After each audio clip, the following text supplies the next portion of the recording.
Hi guys, thanks for watching again to my YouTube channel. Today we're going to have a look at this Velomobile.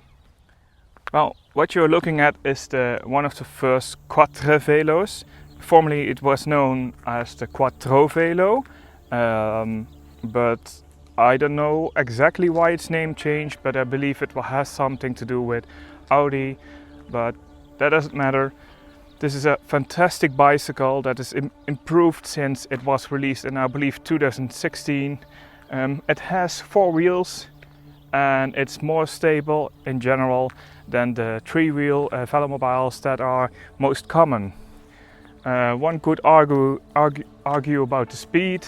A 3-wheeler will be a little bit faster than a 4-wheeler, but when you talk about cornering and fast cornering, the Quatrevelo will definitely win at those terrains. When you look at the front, you will see that it has 2 headlights. Those headlights are adjustable, they can move up and down, and do have a low and high beam, and the low and high beam can be controlled from the inside. It has two indicator lights on each side. It also has indicator lights on the back. They are over here, and it just has lights on the back as well, and some of them are brake lights. So let's have a look at the lights first. To control the lights, there is a little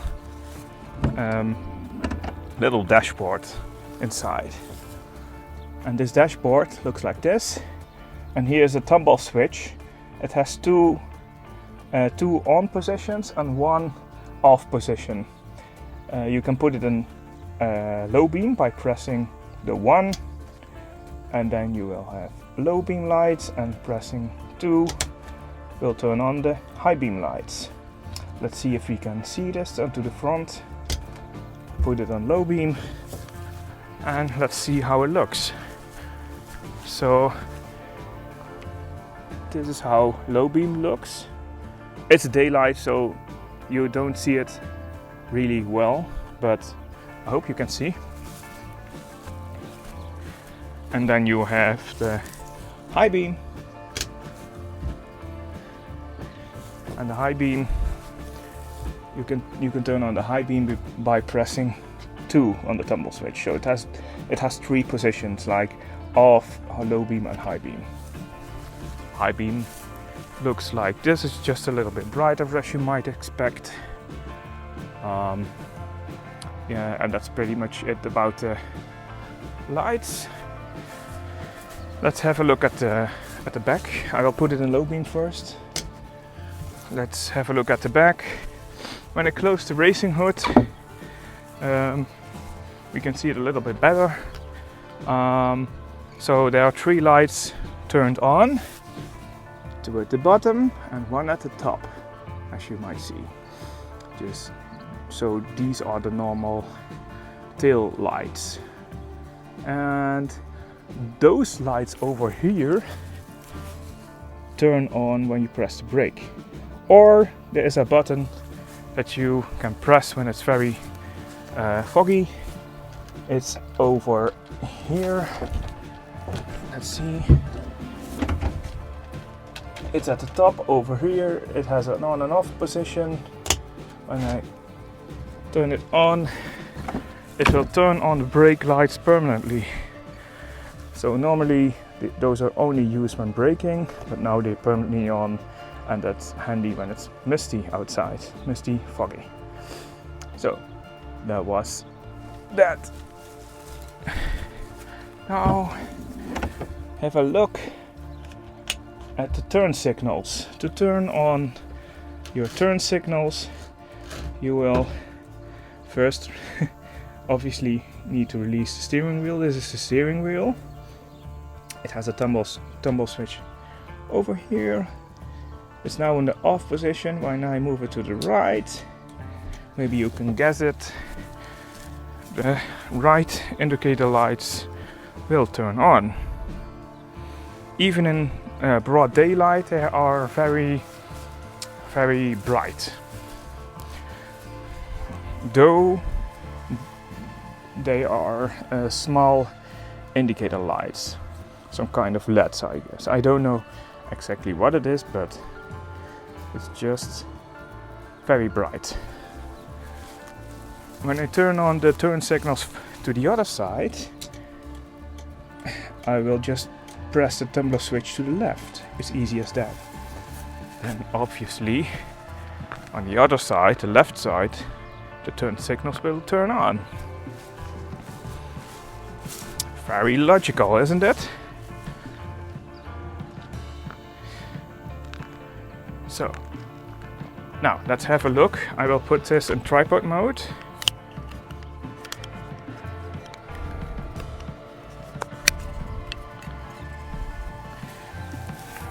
Let's have a look.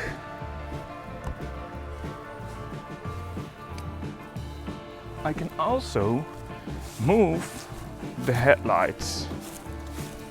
I can also move the headlights by just moving a lever on the steering wheel to the left and to the right. So I can shine them all the way up and down by just moving the lever. I hope you can see that, but that is what it does. It's handy if you don't want to blind people coming to watch you, okay?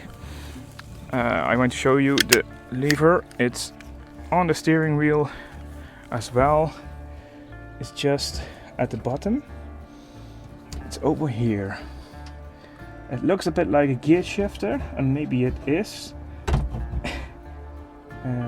It can be used as a gear shifter, I mean, but this is how you adjust it. Just move it left and right to move it either up or down. Okay?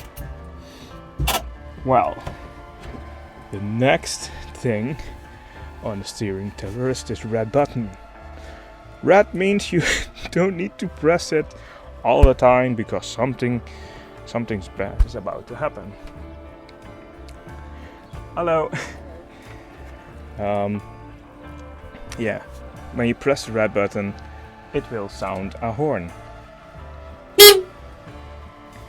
Simple as that. The horn is at the bottom of the bicycle. Maybe I will show you later, but I'm not able to do this right now.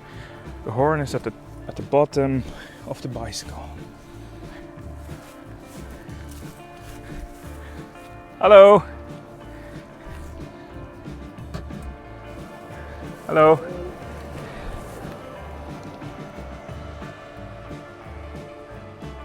Well, at least I'm not the only one on the road, right? Next up on the steering wheel is the gear shifter that you can obviously use to shift up or down. It's located over here. This one makes it shift the other way, and this one the other. So let's see if I can demonstrate it right now. This is shifting one way and this is shifting the other way. You can hear multiple clicks. This means this lever will shift more gears at once if you would like to. You don't need to, but it's possible. The other lever, the smaller one, doesn't. It only shifts one at a time. This big lever over here is the braking lever. Pressing it will slow you down. By default, the Quatrevelo has two drum brakes, which are located at the front wheels and not at the back. But you can optionally order disc brakes that can be mounted on the rear axle.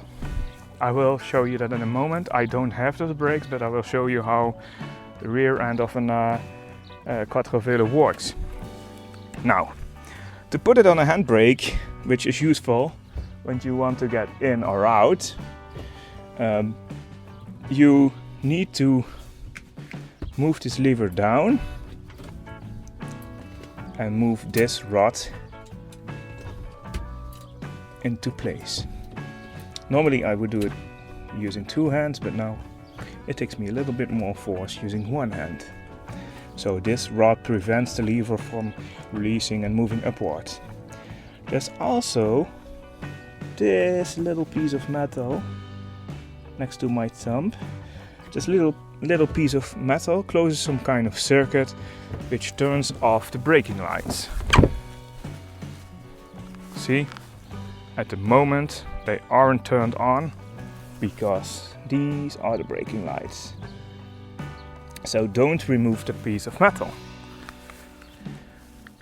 Let me show you how the braking lights work. How it looks like. So now you should be able to see it. So when I release the lever, they should turn on momentarily because I release that pin. And when I start braking, you will see them light up. And again, I have the braking lever released, but when I press the button at the top, braking lights will turn on indefinitely. Now, one might ask, is this vehicle electrical powered? The answer is yes, but no. Because it's electrical powered in a way that it runs the lights and the horn and the indicator lights. But moving forward is just like moving forward in a regular bike. You just need to pedal. It's just muscle power. Nothing more, nothing less. But for people who have troubles with their knees, for example, you could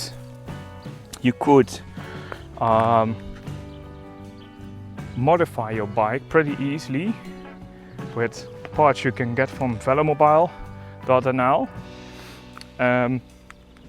to build in some kind of e-assist. It's just like the e-assist that you have on regular bicycles, and you can build it in yourself. It is not that hard, people told me to. The battery will best be placed under the seat. This is the seat, and you will need to remove your front cranks and your front wheel to install it's a Bafang motor by default, but I bet you can do other stuff as well. And then you need to route some cables to your steering wheel and maybe some kind of extra computer, but I believe people could do it in a couple of hours, so it shouldn't be too hard, but you need to be proficient as well. Okay, well, I think I've handled everything about the steering wheel right now. Yeah, the most important thing is that you can steer like this by moving the steering wheel like this. You can also move it like this, but it doesn't do anything. You just need to move it like this. Well, steering on a velomobile is quite different than on a regular bicycle, because on this velomobile the wheels are enclosed in a pretty tight space. This means that it has a turning radius of a car, and yeah, that's sometimes very difficult when you hit intersections or roundabouts, because they usually have small corners from like 90 degrees and very tight. So yeah, that's sometimes an issue. But maybe I will make a video about how to take those corners. But at least in the Netherlands, there's some kind of special rules for this kind of bicycles that states that when you are wider than, I believe, 75 centimeters, you are allowed to drive on the road instead of the bicycle lanes, which is, yeah, nice for those kind of occasions. Yeah, if you look at this Quatrevelo, it has this hood. This is the racing hood, the head-in hood. You could also have this replaced with the default shark fin cover, and that's handy when you're driving in the summer, like it is pretty much right now over here.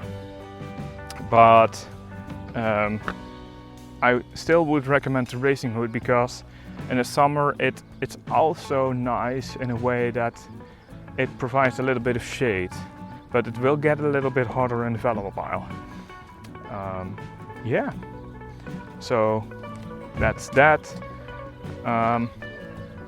Let's have a look at the trunk. The trunk is pretty big, and it houses you can put all kinds of stuff in it. For example, I have 2 GoPro cameras over here, a drone, lots of stuff like spare inner tube and a tire, a bicycle pump, some stuff to fix the bike, and I have 2 blankets that will allow me to put the bike on its side when it's broken. I also have some paper towels with me, because if the chain slips off, it's nice if you can get some grease off your hands. Yeah, so this is the trunk. Something funny is noticeable in the trunk is this box. It's a carbon fiber box that houses the rear bridge. It's held in place with Velcro, like most of the things in a Velomobile. Yeah, it houses the 11-speed cassette, and if you look at it, you will notice that the chain disappears to the right. It disappears into something that's called a chain tunnel. The chain tunnel is this part that guides the chain below the chair to over here, over this idler, which guides the chain upwards to the sprocket over there. So there's the front wheel, the front sprocket that the cranks are attached to, and the pedals. So these are the pedals. These pedals support SPD plates, which are these plates which are below my shoe. I don't know if you're able to see it. This is an SPD plate, and this allows me to attach my feet to those pedals. And this means that when I slip off the pedals, that my feet won't move through the holes at the bottom, and which means I won't injure my heels and my feet when I'm driving at a higher speed. So I definitely would recommend buying SPD compatible shoes. Yeah, so yeah, let's get back to the trunk. So you have this 11-speed cassette. It houses this Panhard rod, which prevents movement along this axis, like this. So when you're moving when you're steering left and to the right, it prevents the axle from moving in this way, and it prevents the wheels from wanting to slip out of the casing. Okay, but it allows movement up and down, and the movement up and down is regulated a bit by these dampers, which you can find on both sides. There should be one on the other side too, like over here. And there are those air bellows. So if you look over here, There's an air bellow. It can be inflated by using a shock pump that you can use on your mountain bike too. This air bellow has a rubber pad to the bottom, and this rubber pad the air bellow prevents the pivoting bar over here from moving upwards too far, so it dampens the movement up and down. So there's a pivot right here, and this aluminum bar is connected to this rear bridge, and the wheels are attached to this axle thing, and when you drive, it allows the bridge for movement up and down and dampen the shocks. To make it a little bit more easier to understand, I've created this animation. To the left side you'll see an oil damper that dampens the shocks while it's being extended.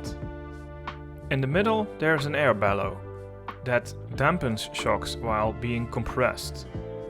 The whole construction pivots around these 2 points, and this rod helps the bridge stay horizontal while allowing vertical movement.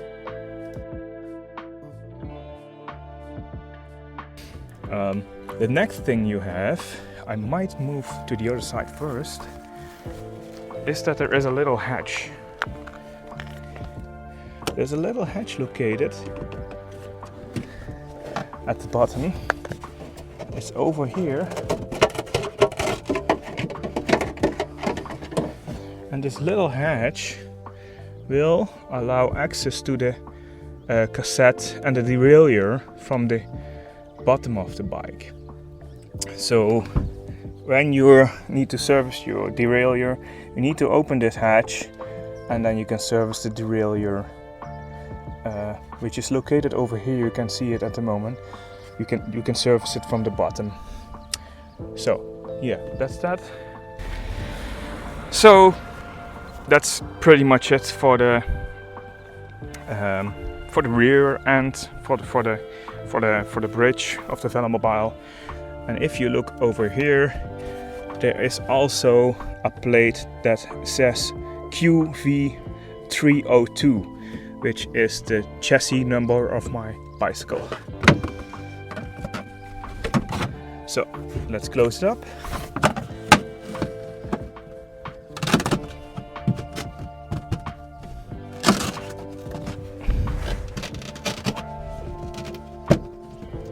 So we have the trunk, the bridge and the gearing. Let me put my drone back first.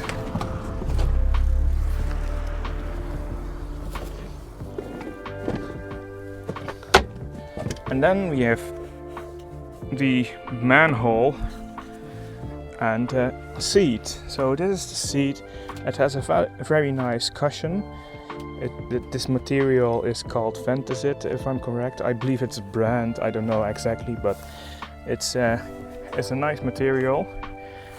And you can optionally could order these, which are armrest and shoulder rests. You could order these, and these are pretty nice to have. And then if you have a look over here, there's a little compartment in which you could put away stuff, and on the other side of the bike you have the exact same thing as well. So that's that. Let's have a look at this thing. This thing is a light. This light can be turned on by this button, and this light comes in very handy when it's dark and you want to see what you're doing over here, and comes in very handy when you close up the Velomobile completely, because you could close up the manhole completely when it's raining or when it's very cold, and that will shield you from rain and shield you from cold. There are also, below the bicycle computer, this is a bicycle computer that indicates your speed. You will get it with the Velomobile when you turn on the indicator lights. you do see them also turned on over here, which is handy to know. Hello. I believe the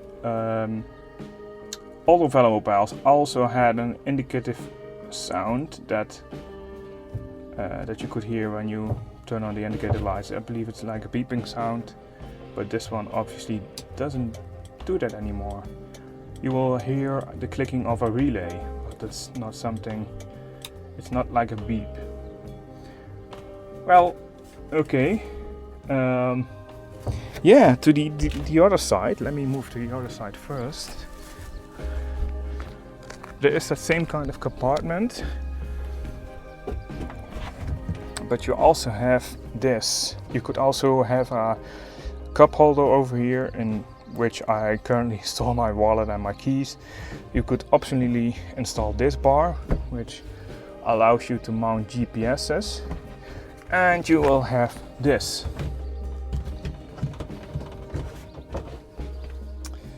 I don't know.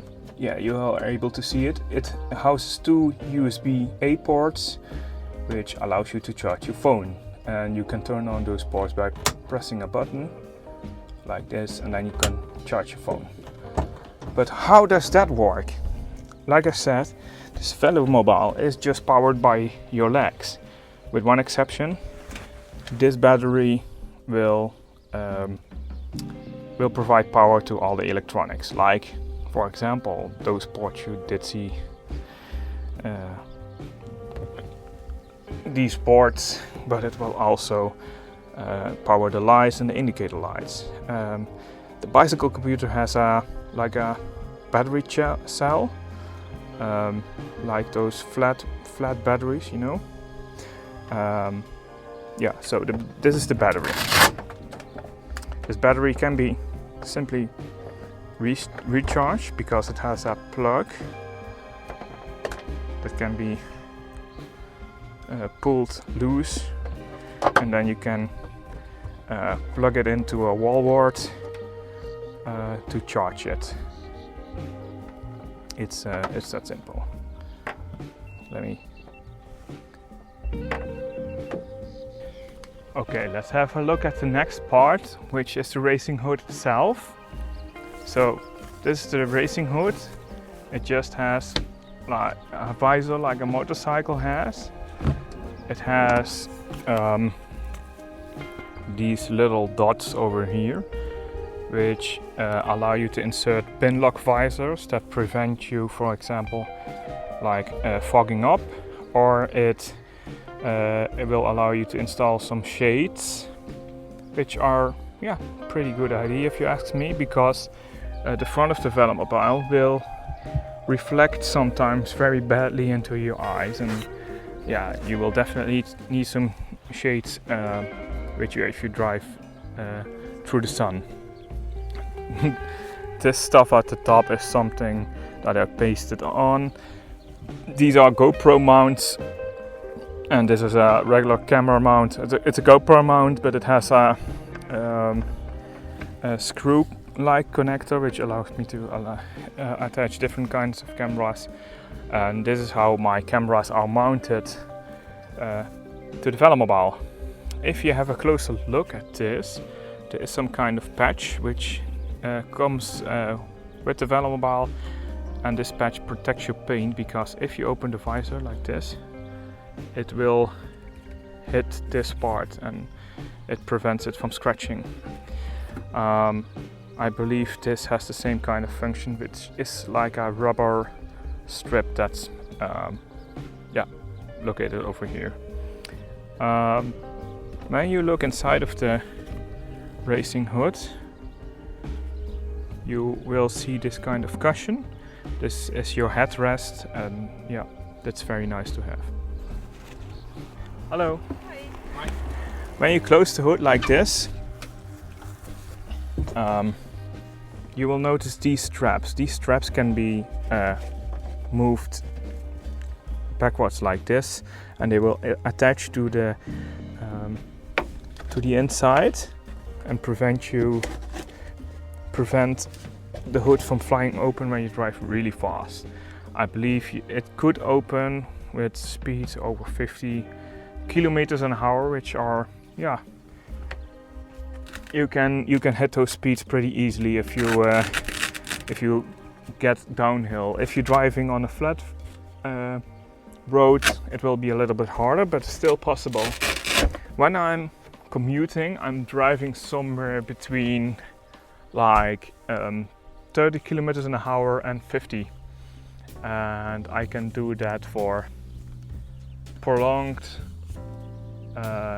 times, like at least 30 minutes.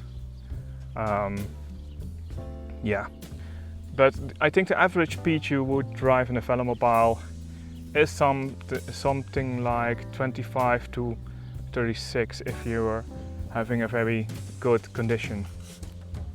At least that's for this Quatrevelo. Well, yeah, the hood pops up and down by just pushing it up and down. It has this kind of damper over here, which holds it open and holds it shut. What I do, I also use the hood to store my rain cover. It deforms a little bit if you put it over there, but it's not too bad. You could also store this rain cover in the back of the Velomobile. This rain cover, you will get it with your Velomobile, I believe. It has a lot of Velcro straps like this, and these Velcro straps attach to the inside of the Velomobile too. So let me demonstrate it, and let me demonstrate first to how to get in and then how to put on the cover, but because it's a little bit of a challenge, and it will be a little bit of a challenge because I have this camera in my hand. To get in, you need to make sure you place your feet at this bridge over here, because this carbon fiber is a lot thinner, may hold your weight, but it's better to place your feet over here. And so you put in one leg, you put your foot over there, and then you need to sit with your bum on this part, and then you can, yeah, drop in. So let me demonstrate it. It looks a bit odd, but you know, you will get used to it. The first thing I do is put away my steering wheel, so it can be stored over here. Then I do put in my foot like this. I'm already sitting on this part. So next I will put in my other foot like this. So I have them like this pretty much. Usually I have them a little bit to the front, but hey, I have a camera in my hand. So I will drop it down for a moment. Then I will drop down like this. And that was my audio recorder that fell out of my pocket.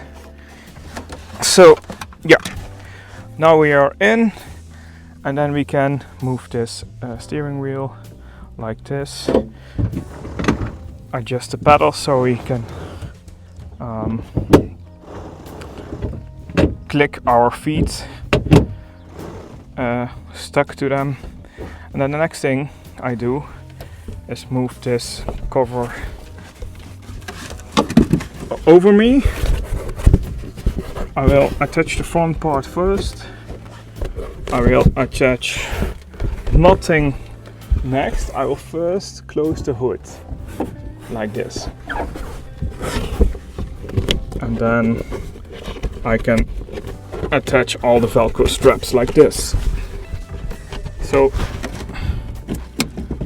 what's left is not much to see, so I can turn on the light. So and this allows me to film a little bit. So there's not much to see, if you can see. Yeah.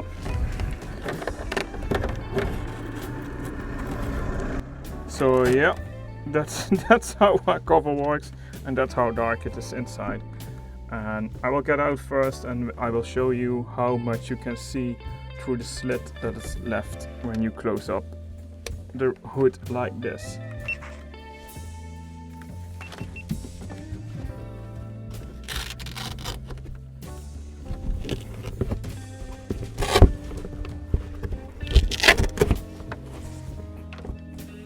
So to get out, you obviously do the opposite.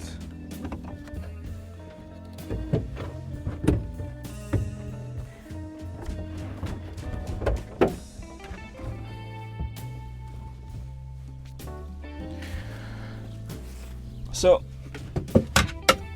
let me close it up one more time. So you're able to see what I do see when I close it up.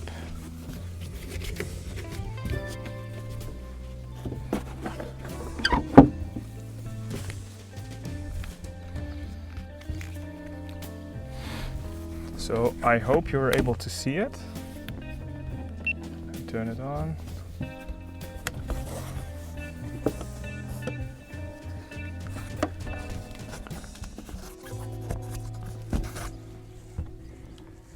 So this is pretty much what you're able to see when you're inside. And then you could also close it up like this. And if you have a look at it, it shields you really good from rain and wind and cold.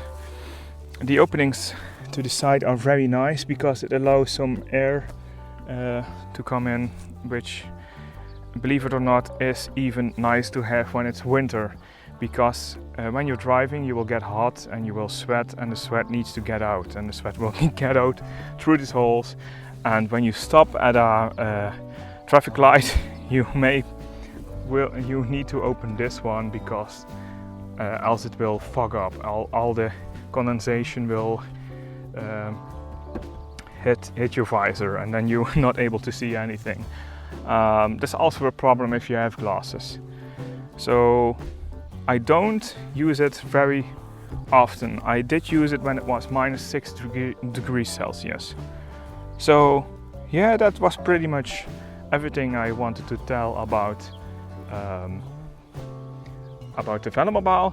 I will put it on the side first, and then we're going to continue to the bottom of the Velomobile, because that's also interesting to see. Okay, to put the Velomobile on its side, I've laid down some blankets to protect it a little bit. You could do it a couple of ways. Make sure you will close up the hood and make sure it doesn't open by putting the Velcro straps to the back. And then you could do it a couple of ways, but just simply pulling it over here will move it over. One important thing that you need to know, or need to take care of, is that you need to move everything out of it, because else it obviously will be a mess. So this is how the bottom of a Velomobile looks like. Yeah, so these are my rear wheels. The funny thing about them is that there's some kind of differential mechanism which allows one wheel to keep traction when the other one doesn't. So that's very nice. I believe it's because it has 2 free hubs. I'm not really that tech savvy into bicycles, but I believe that's why. These are the steering wheels, and you do see that they don't have a lot of space to move. So when you're steering, they only move like this, which isn't that much. It has a very clever way of steering. I believe it's called an Ackermann mechanism, which when you move to the left or to the right, those wheels don't, when I move this one to this side, the other wheel doesn't move, or I mean moves more than this one. and this prevents from wearing down quicker than it should. So yeah, you have to look it up. The Ackermann mechanism is what makes this stuff clever. What confuses me is a lot is, look at it, it's very clever. You would say that this is a fixed point on which it rotates, but if you look closely, it also moves a little bit. You will see this rod move to the left and to the right too. So it's a very clever mechanism. It also has the drum brakes, which are over here. So yeah, and you could adjust these rods, so you will adjust what they call like toe in or a toe out, which helps the wheels from degrading faster if you have it correctly set. I don't know the technical terms, please help me with this in the comments if you would like to. Yeah, if you look at this part, this is a hatch which can be removed by simply using an Allen key to remove this, and this will allow you to service the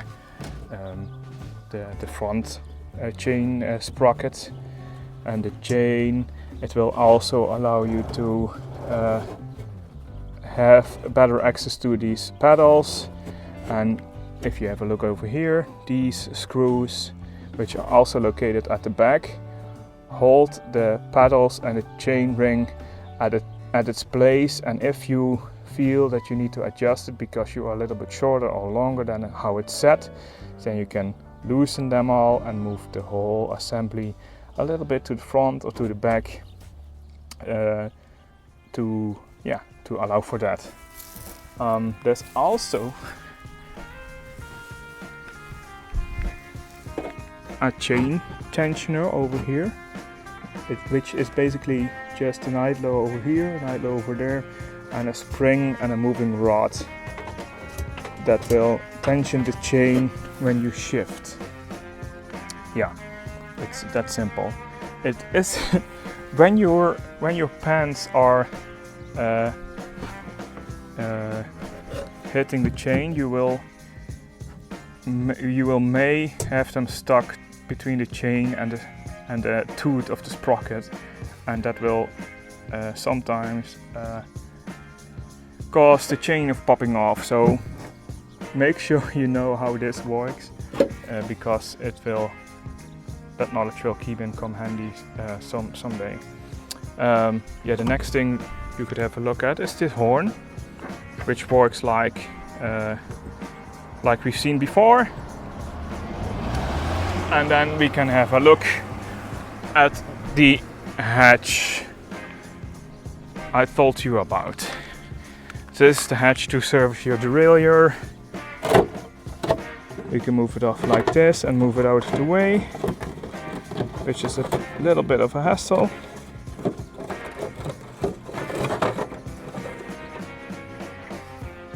When it's very hot, you might need to reapply the Velcro strips, like I need to do. So yeah, over here you could see the derailleur. I don't know if you are able to see it, but it's over here. Here's the derailleur, and you can service it like you would on a normal bike. This kind of thing has a little weight on it, and it prevents the chain from jumping because it's very long, and it prevents the chain from jumping off when you're hitting bumps. So that's also handy to know. Yeah, that's pretty much all I have to tell you about this bicycle. If you have any questions, please ask them in the comments, and I will try to answer them when I have time. And I hope you will enjoy the rest of the videos I will have on this channel, and I will certainly make. So thank you for watching, and see you next time. Bye.